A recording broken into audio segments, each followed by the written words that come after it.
Before we begin this episode of By Every Measure, talking about systemic racism in education, I want to share a personal story with you.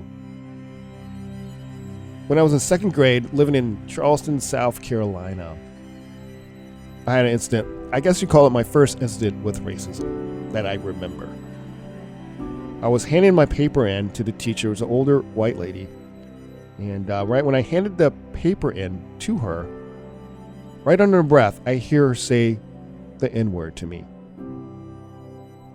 And that stuck with me. I didn't even tell my parents till later in life. It's probably my college days that I told them that. But it was kind of traumatic for me. And doing this podcast brought up that memory again.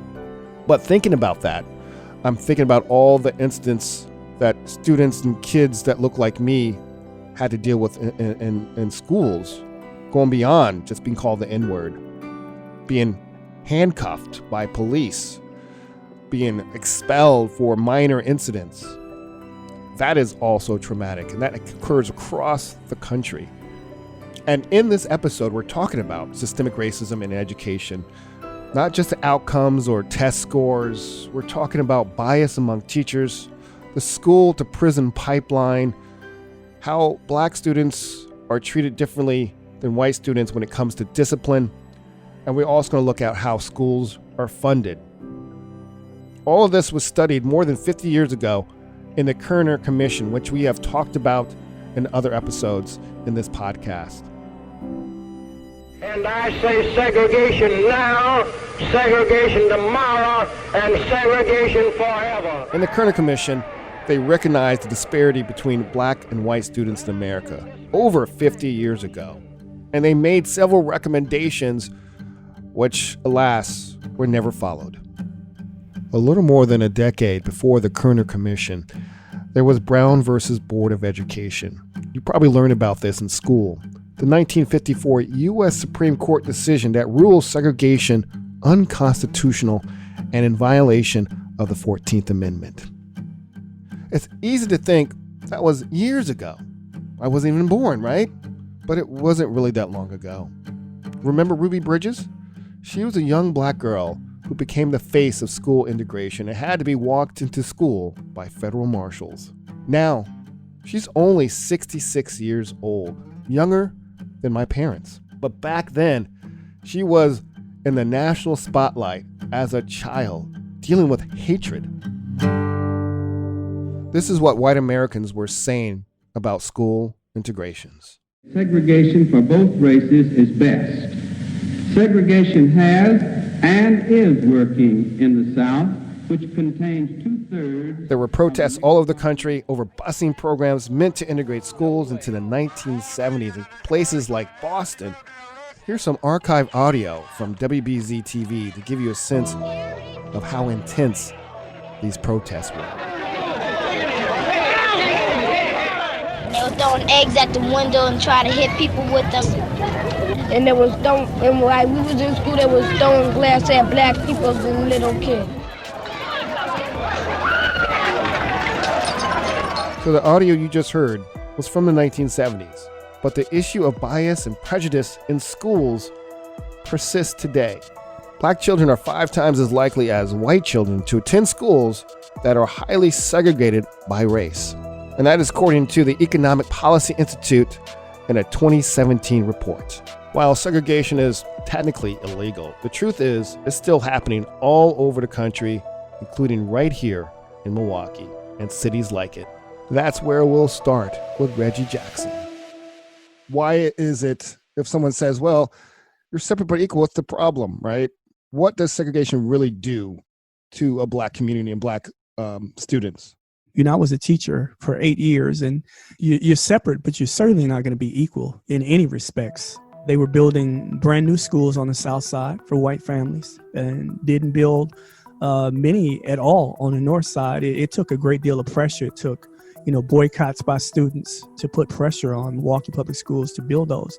But the most important impact that segregation policies have is that the way we fund schools is based on property taxes. So as we created these segregated all-white spaces in certain parts of Milwaukee and then in the suburban communities, what you find is that the property taxes, because of the value of the homes, increased. The whiter the neighborhood got, the higher the property values got. The less white a neighborhood got, the lower the property values went. And so what you end up having is a very unbalanced system where our suburban school districts funding is significantly higher than within the city. That's why when you go to the suburbs, you'll see much nicer and newer school facilities compared to the schools in black neighborhoods, which in Milwaukee is the central city. More tax base and more funding. And man, I'm telling you, Tarik, when I go out to the suburbs, you don't go to schools, you go to campuses, right? You go to the campus of the schools, and they're so different than the schools in the city of Milwaukee. We have a lot of really old school buildings in Milwaukee. And you know this as well as I do, Tarik, that if you go to a school that looks like really good and modern and has wonderful facilities, it makes you kind of feel good about yourself. Like, man, I'm going to get a really good education here. But then you go to one of the schools in Milwaukee that's maybe an old raggedy building where the air conditioner doesn't really work that well when it's hot. The heat doesn't work that well when it's cold. The windows don't close properly, so there's a lot of cold air blowing into the building. Two of the schools I worked at, those were major issues that they couldn't figure out how to fix the windows so we wouldn't be cold in the classrooms. And we literally had to sit in the classrooms with jackets. So it makes a big difference for the students as well as the staff, and the parents recognize it too. That's why so many black parents, Hispanic parents are always trying to get their kids out to the suburban school districts. Let's talk about discipline. Like a lot of studies about how black students, especially black girls, young women, are disciplined unequally, and basically this also kind of leads into the school to prison pipeline. So talk to me about how discipline in schools is treated between the races.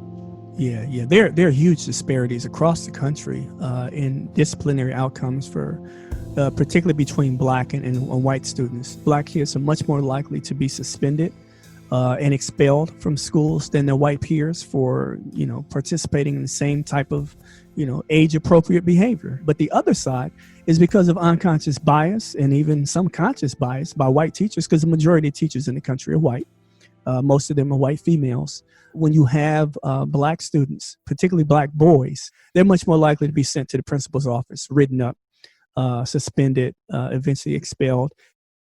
There was a national study about this in 2016 done by the U.S. Department of Education Office for Civil Rights that showed black boys were more than 3 times more likely to be suspended 1 or more times compared to white boys. Basically 18% versus 5%. Black girls, on the other hand, the difference between how they're treated is that they are treated in a less nurturing way. There's a big study done called Black Girls Interrupted several years ago. And what it showed was that there's this general assumption that black girls are older than what their age is, that they assume that they know more about sex than they do, that they're less in need of nurturing than their white peers. And so if people assume you're less in need of nurturing and, emotional support, then they're going to be less likely to do that for you. So as you can see, these differences in discipline are well observed, studied, and analyzed. And bias starts early as preschool. Yale University Child Studies Center did a study on this back in 2016 and found even more proof of bias in education at a very early age. Here's how the study went. And these were young children. Had them sit at a table and had some toys and things on the table and had them play. And he asked a group of educators, he uses black and white educators, a little bit of everybody. And he said, I want you to watch the video of these children, and I want you to look for signs that are precursors to them misbehaving. So look for those little signs that they're about to do something they're not supposed to do, right? And so the teacher sat and they watched this video. But what the teachers didn't know was, number one, that these young children were actually trained actors. They did nothing. There was no misbehavior at all in the videos. I mean, they were trained to do everything the right way. But what the other thing was, the surprising thing was that the computer screen the teachers were looking at, they actually had a device on it that tracked their eye movement. So it saw exactly where the eyes were looking. So you had a little black boy, a little black girl, a little white boy and a little white girl. And when they looked through the data for all of these teachers, they found very consistently that a majority of the time, the teacher's eyes were on that little black boy. So it showed that bias that's there. And the bias was across every race of teachers that they tested. It wasn't just the white teachers that had this bias. The black teachers did as well. So these are things that are kind of built into our unconscious minds, where we have different expectations for black kids than we do for white kids. So no matter what, if you're a black student, you're more likely to be disciplined at school more often and more harshly. And it's not just being called to the principal's office. Schools are calling the police. In fact, nationwide, black boys are again 3 times as likely to be arrested at school as their white male peers. And black girls are 1.5 times as likely as white boys to be arrested. According to that same government study, there's a police presence in many black schools. Yeah, that's a big problem. Part of what the challenge is with, schools calling police. So the reason that we have police in schools, people kind of forget this, is that back in the early 90s, there were a multitude of school shootings around the country. Almost every, several months, there was another big school shooting. And this lasted really through the late 90s, early 2000s. There were several high-profile school shootings. Now, what's interesting about those school shootings that no one really talks about, Tarik, is that there were always white kids that were shooting up their schools. But you're putting metal detectors where the black kids are and the Hispanic kids are. No black kids are running into the school with a gun and having a list of kids they want to kill. So because of those school shootings, there was this, we got to do something. We got to protect the students. We got to protect the staff. We got to put police in the schools. We got to have zero tolerance policies. What is known as zero tolerance policies were developed in the 90s after government passed the Gun-Free Schools Act back in 1994. The policy required students to be expelled for bringing a gun to school.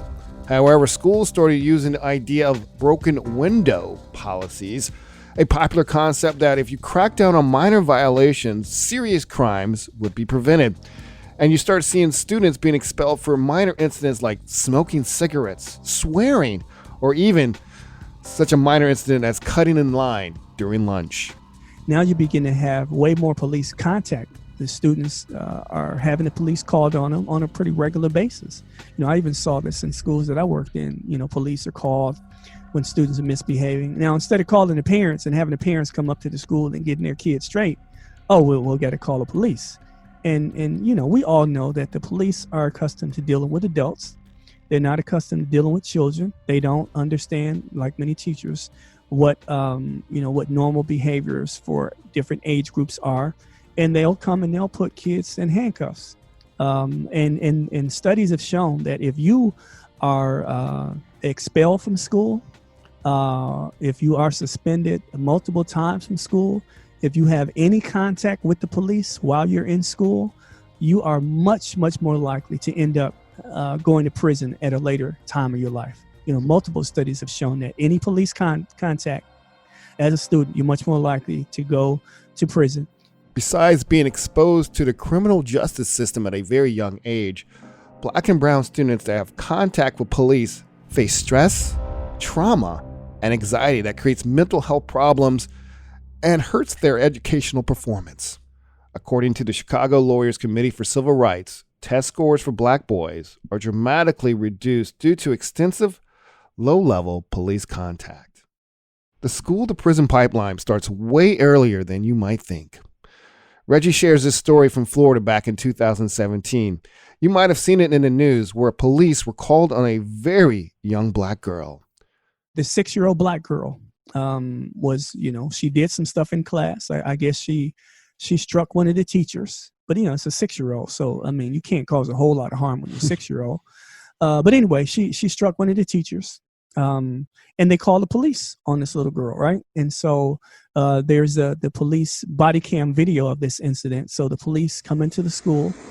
Okay, she's gonna have to come with us now. Okay, Kai, we gotta go with them, baby girl. Stand up. Okay, come over here. And this little girl is in the office, and the officers come in and they're talking to her.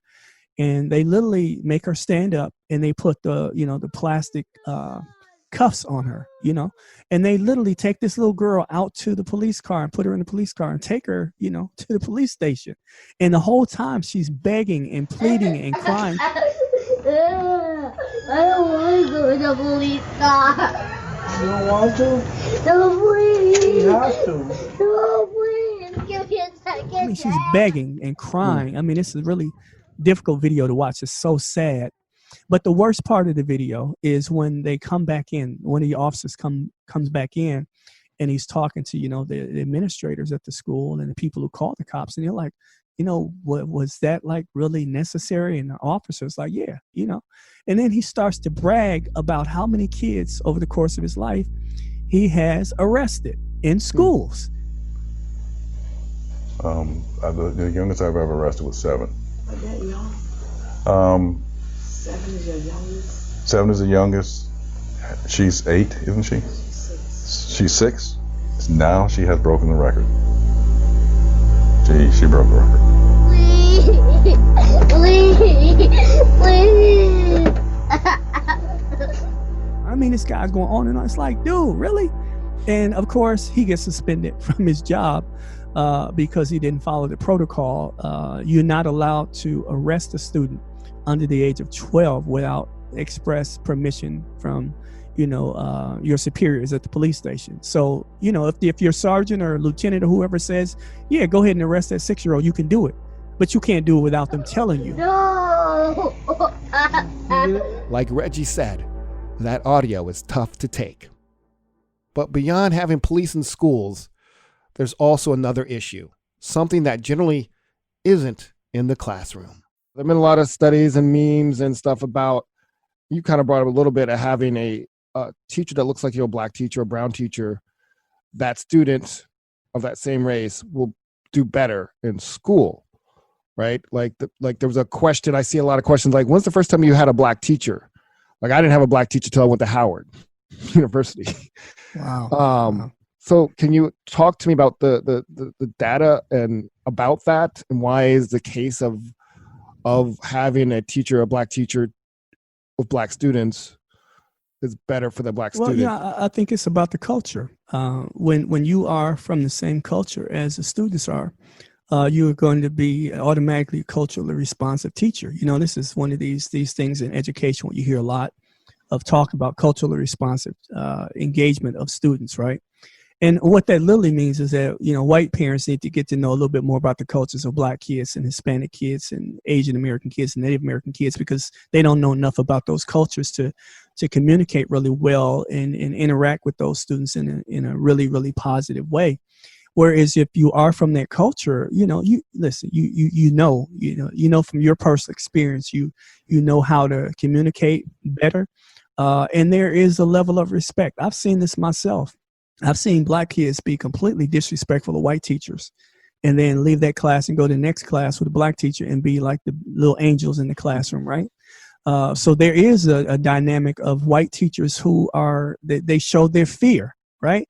And listen, kids are like little psychologists, Tarik. They know who they can take advantage of. They recognize it, man. And if they can take advantage of you, they will take advantage of you, because that's what kids do, right? And so what you have is a majority of the teachers are white. Most of those are white females. So this is what you have. You go to any college that has a school of education, and you go into those classrooms where people are going to school to become teachers. And a lot of these, young white women want to, go to the school and become a teacher. And they go to these, what they call urban schools, which I hate the term urban. Which is just, a code word for black or Latino school, right? They go into these schools and they come in with a white savior complex, thinking that they're going to save these little kids. They need somebody to save them. They don't. They just need somebody to teach them. And then as soon as the black kids disrespect them, they don't know how to handle it. They're like, oh, my goodness. I've literally seen young white teachers leave classrooms in tears, crying. Like the first or second day of school. I had a teacher that I worked with, Tarik, at one of the schools I worked at. And this woman literally, as we were having the meetings leading up to, classes starting over the summer, those couple of weeks we were doing professional development and stuff, you know, she was very outspoken about how, you know, I know I can work with these types of kids and, you know, blah, blah, blah. She's just going on and on about how she's going to be like super teacher, right? And you know, I have all of the skills necessary to communicate and culturally responsive, blah, blah, blah. She's going on and on like, you know, she's going to be the greatest. She's going to be teacher of the year her first day in school, right? She didn't even last a week. She quit after like 4 days. And you know why she quit? Because the kids saw through her right away. They like, you were the fakest such and such and so, and they were calling her all kinds of names because she was fake. And they realized she was fake and they called her out on it. And she didn't know how to handle it. So she quit literally 4 days into the school year.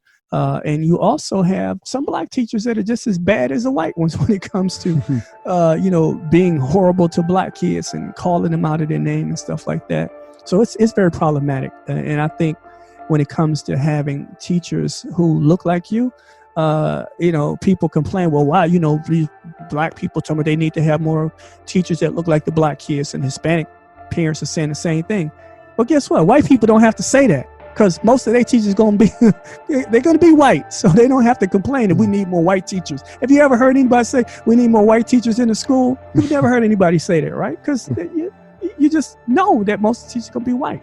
So if it was the other way around, if we went out to some suburban school district and 70% of the teachers were teachers of color, I could guarantee you some white parents will have some issues with that. They'd be up in arms like, well, I can't believe this. They have all of these, you know, these Black teachers and these Spanish speaking teachers. And, you know, there's something, I don't know if they're going to be as good. But, you know, we complain about it and there's something wrong. But white people, you know, they're all good. Coming up on the second part of By Every Measure, we're exploring solutions, including 2 programs that are actively working to increase representation in the classroom. Danae Davis, Executive Director of Milwaukee Succeeds, joins us next as she shares her ideas on how to dismantle systemic racism in education.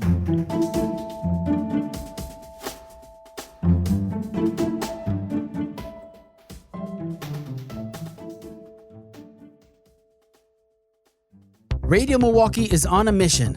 And if you're here to discover new perspectives on music in Milwaukee, then you're on a mission too. Join today to support the programming you love. Visit radiomilwaukee.org and click the orange heart. And we're back on By Every Measure.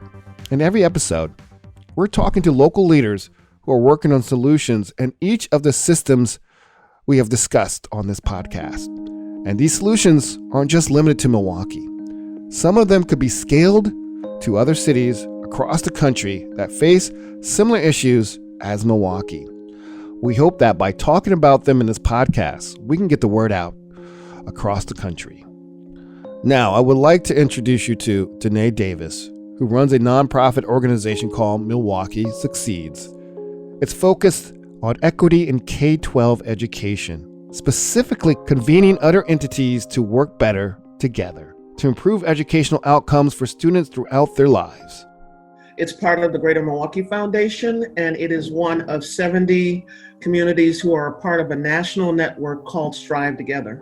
Our space or universe is early childhood through young adults. And because of the huge disparities that are based on race, ethnicity, and income, our primary centered focus is around racial equity. When Danae talks about students in Milwaukee, she often calls them her babies. It's such a human way to say it, to show that these kids in our city right now, they're our future, all of them. So I want to talk about, let's start off with discipline, because it seems like it's ingrained from teachers to principals to policies to treat especially youth of color differently when it comes to discipline issues. And I think that affects down the line, graduation, college, careers, everything affects long-term of their whole life. So Tarik, you are bringing up something that's really near and dear to me insofar as, honestly, the examples go all the way back to kindergarten. I think the solution is 2 things. One is we don't need police practices to be a part of the solution in our schools. whether they are child care centers or K-12, elementary, middle, or high school.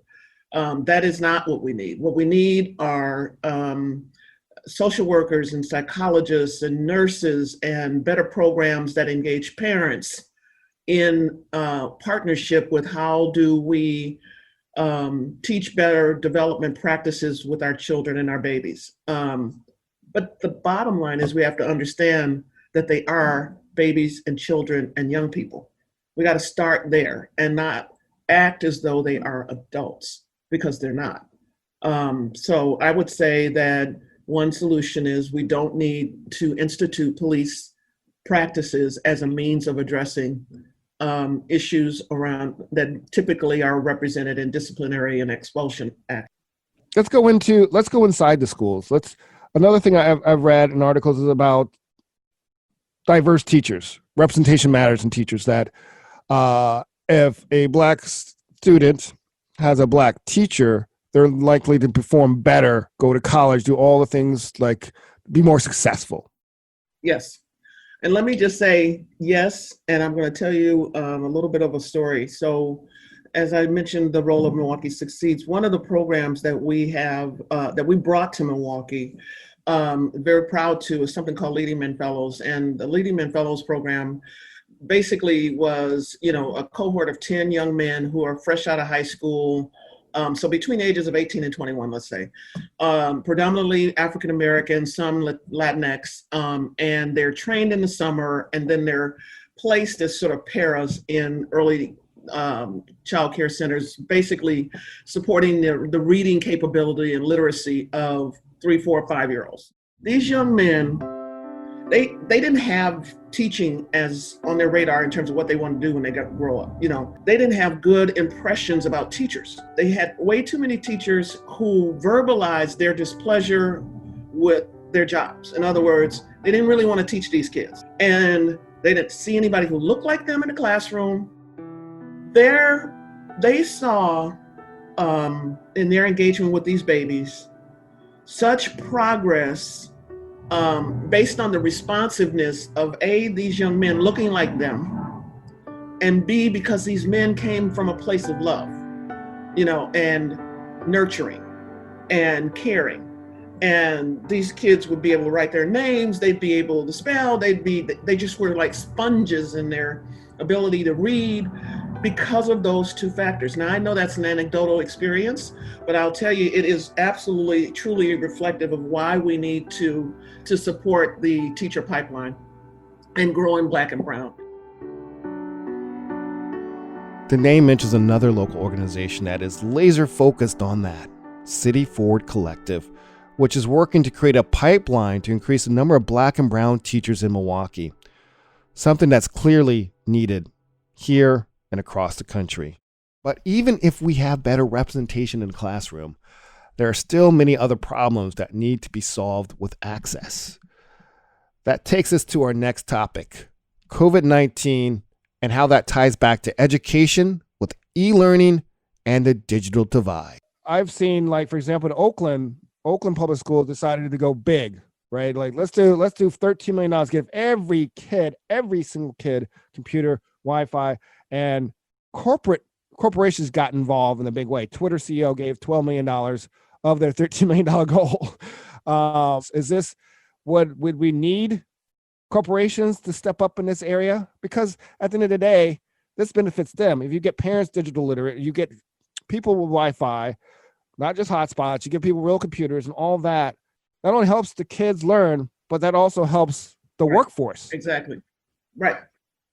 I love your analogy, and I think that it can't be small. So, Milwaukee's tendency is to small itself.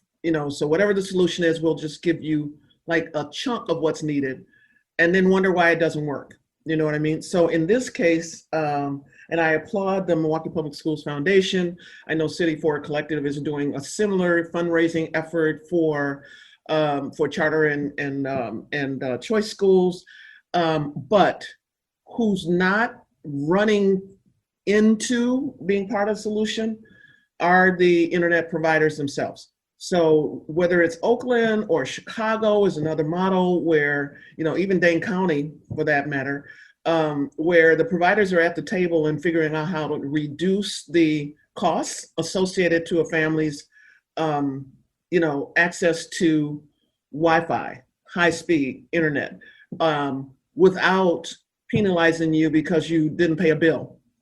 You know what I mean? Which is, to my knowledge, is in discussions, but the sense of urgency I'm not feeling on the part of Spectrum and AT&T, for example, or Charter. So I think that leadership in Milwaukee needs to insist that these providers be a part of the solution. Finally, I want to, as you know, I went to HBCU, Howard University. Yeah. You lucky person. My son did too. He went to Tennessee State. The role of HBCU, feel like I got something that I probably would have never got going to a PWI, a predominantly white institution like UW-Madison or Georgia Tech, where I'm from Atlanta. If I had some of that experience at the K-12 level from Howard, I might be different, right? Even more wealth, more whatever, right? You definitely would be more wealthy, but you wouldn't be more brilliant because you already are brilliant. So, oh, thanks. But yeah, I was thinking about that. I've seen Amazon's Jeff Bezos' ex-wife gave $40 million to Howard, all this stuff. Do the HBCUs, one, because there's none in the Midwest, do you think they have a role, or should they have a role, or should they get more funding to play a role in the K-12 realm for Black students, or even the Latino institutions as well? Yes, and yes. What is gained, as you know, being an alum of Howard, is that's where your foundation comes from. Mm-hmm. Your knowledge and belief and your support in a foundational way is born out of your HBCU experience. And every HBCU graduate that we all know wears that proudly. Mm-hmm. Somehow or another, you know what I mean? When they tell you they went to college, you say, oh, I know that. You know what I mean? So I think that that's the evidence of why that would be very helpful in our K-12 system in Milwaukee, what you just said. But again, we are probably going to be more successful if we figure out grow our own type of pipelines in the meantime. And whether grow our own means that they go to an HBCU to get their degrees and then come back here, we've got to do multiple facets until we change the reputation of this city to one in which Black people are known to not only survive, but thrive. To not be able to demonstrate that with enough people is going to continue to impede our ability to change the racial demographics within our K-12 school system. So here's a recap of some of the solutions we talked about in this episode of By Every Measure. First, shutting the valve of the school to prison pipeline.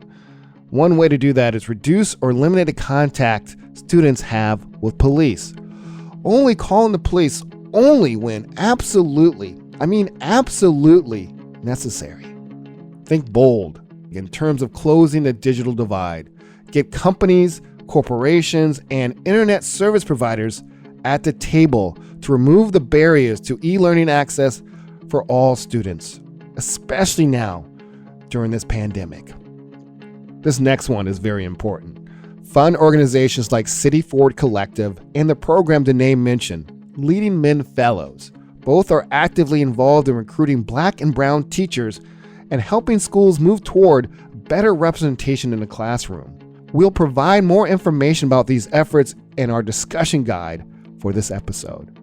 And finally, thinking big. These are big ideas which can't be attacked with patchwork action. Funding public schools in the way we do now based on property taxes has gotten us exactly to where we are today. We will close out with one more thought from Reggie that ties everything up and helps show why thinking bigger is long overdue. Imagine if we still built cars the way we built cars in 1920. Would you want to drive a car that was built the same way they built cars in 1920 with no seat belts, right? we would never build cars in that same way again, right? Mm-hmm. But when it comes to education, we basically still teaching the same way we did 100 years ago, 150 years ago. The model hasn't changed. Coming up on the next episode of By Every Measure, we're talking about the most precious resource anyone has, their health. It's no surprise that Black people face a much worse outlook when it comes to their health by lots of different metrics: preventable death, infant mortality, and higher rates of certain illnesses. But we also face bias in the healthcare system itself. These disparities are literally life and death. We'll break it down next time on By Every Measure.